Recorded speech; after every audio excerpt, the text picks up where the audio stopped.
Hi, I'm Chris, and today I'm going to show you how to make a little stove out of an empty drinks can. What we're going to need is a permanent marker, a craft knife or a sharp knife, a pair of scissors, a drawing pin or a thumbtack, and a little bit of sandpaper. So what we're going to do is we're going to take our drinks can, and the first thing we want to do is remove the top. So there's a couple of ways of doing this.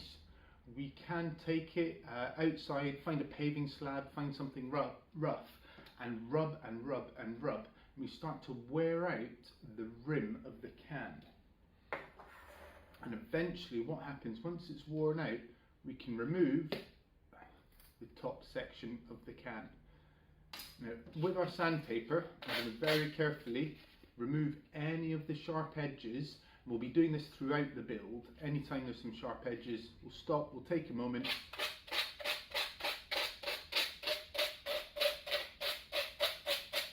We'll just work them down until we've got some nice safe edges.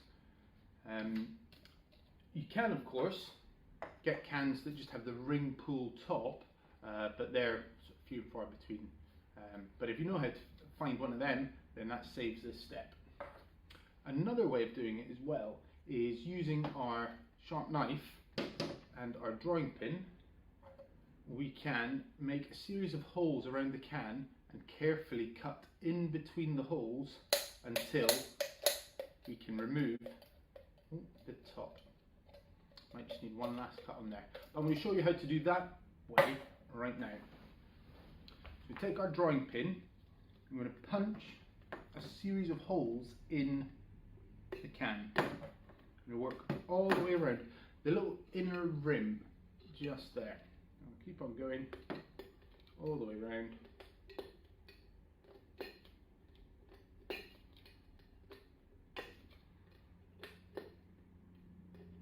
Around it goes. These want to be spaced no more than 1 centimetre apart. Too far and you risk cutting into the side of the can.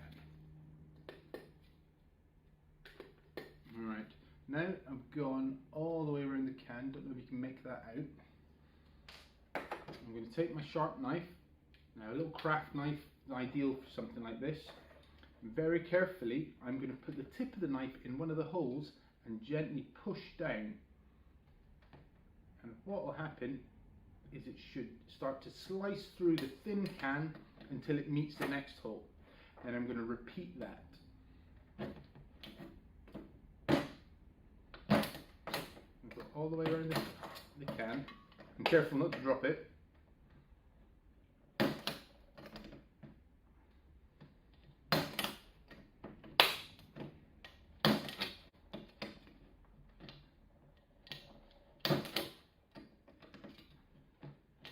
Just a gentle rocking action just helps to slice through the edges. And of course, if you're working with really young people, the method where you take it out and rub it against the floor is probably preferable rather than letting them loose with sharp knives. You could always help them with this bit. Almost done.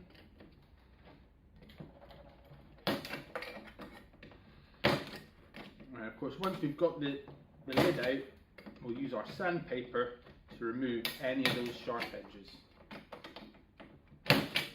There we go. Just close that out. And out pops the inside. There we go. So I've now removed the inside. Careful, there are a few jagged edges. So use my sandpaper very carefully. Make sure that they're safe. Okay, now we're at this stage, we want to separate the can into two halves. The can's roughly about 11 centimetres, and what we want is for this bottom section to be longer than the top section. So I've gone for 6 centimetres and 5 centimetres. Now what we can do is when we mark it out on the can, a nice easy way to do it is do a little dot then with our permanent marker, so match them up. Okay, what I'm going to do is hold the marker still and just spin the can round, and that gives us a nice even line all the way around the can. There we go. Now we're ready to cut it in half. And again, I'm going to go back to my drawing pin, because that's great for starting an initial hole. Okay, then I can now use my craft knife, make that hole a little bit bigger. I can carry on all the way around the can. A safer way of doing it, of course, is using a pair of scissors. And because the can is so thin, I should cut through it with ease. I'm just following that line all the way around. You might have to take the scissors out and put them back in again in the correct position.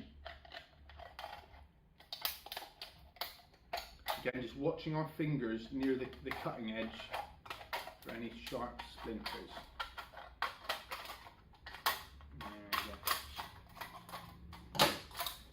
And there we have it. So the two halves with the bottom taller than the top. What we're going to do now is just take our time to clean up these sharp edges.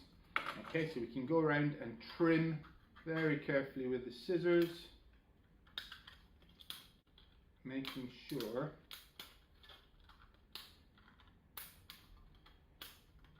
that we're left with a nice, smooth, clean edge. Okay, we'll do the same on both sides.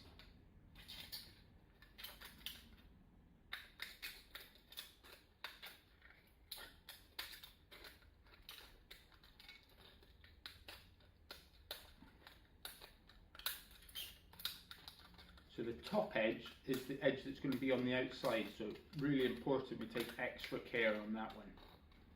Just don't want any little bits sticking out that might catch us. Okay, so that's nice and clean all the way around. Our next stage is we need to fit the bottom section into the top. And the easiest way to do that is first I'm going to fold it, crease it, so I've squashed the can lengthways until it creates two creases, so two tips. You can see that? And I'm going to do the same across the middle the other way. So now I've got these 4 points. I'm going to do that again until I have 8 points. So that's one more. I don't know, every time just being careful of these the sharp edges. Now we're almost done. Final step is I'm going to take the top part of my can and gently slide it over the top. There we go. And because we've creased the edges, a little bit of persuasion should be able to fit the bottom half into the top half. That's it, there we go. And now, as I push down, you can see on the inside the bottom section is coming up to fill the gap, and it will stop once we reach that rim there. Okay, and now we've got a little bit of a fold inside. I can just gently go in and push the folds to the outside of the can. Now because I've trimmed those edges, I know it's safe to do so. Yeah. But using gloves for this might not be a bad idea. One last little look, make sure we've got no rough edges, or just got a little catch on there. I'm going to take my sandpaper, finish that off, and there we have our stove. Okay, and something that everyone has lying around at the moment because of the COVID-19 issue is of course hand gel. Now what we're going to use is alcohol hand gel, preferably without any moisturiser, without any scent or aroma to it. Now before I fill it up, I'm doing this indoors. You can do it indoors, but we need to take the correct safety precautions. I've got a ceramic dinner plate that I'm going to set my my stove on, but I've also got another dinner plate just in case I want to put it out. And the easiest way to do that is place it over the top. Of course, that kills off any air to the flame, and that will put it out. Okay, of course we're using ceramic, we don't use plastic because we risk melting it. Okay, and what we're going to do is we're going to fill it up with some hand gel. Just pour some in the bottom. I've still got a little bit of water in there from where I washed the can, so I'm going to pour that out. There we go. Pour in a little bit of hand gel. I suggest first time you do the burn, pour a little bit in, light it and test it. Good to see how much fuel, how long it lasts. I've got my lighter, and very carefully. Okay, if your lighter's too short, of course we can light a long match and dip that in. Oh, there we go. That took the hairs off my knuckles. Now, because it's alcohol gel, it's going to burn with a clean flame. And the only way we can tell it's lit is by putting our hand over the top. Yeah, and I can feel the heat coming off that. So we've got a lovely little burner going on there. Now, what are we going to cook? My personal favourite, of course, is marshmallows. Marshmallow over my indoor campfire. Get that cooking up. Works a treat. Of course, double check the ingredients on the marshmallows. Make sure if you need vegetarian, they are available. And enjoy.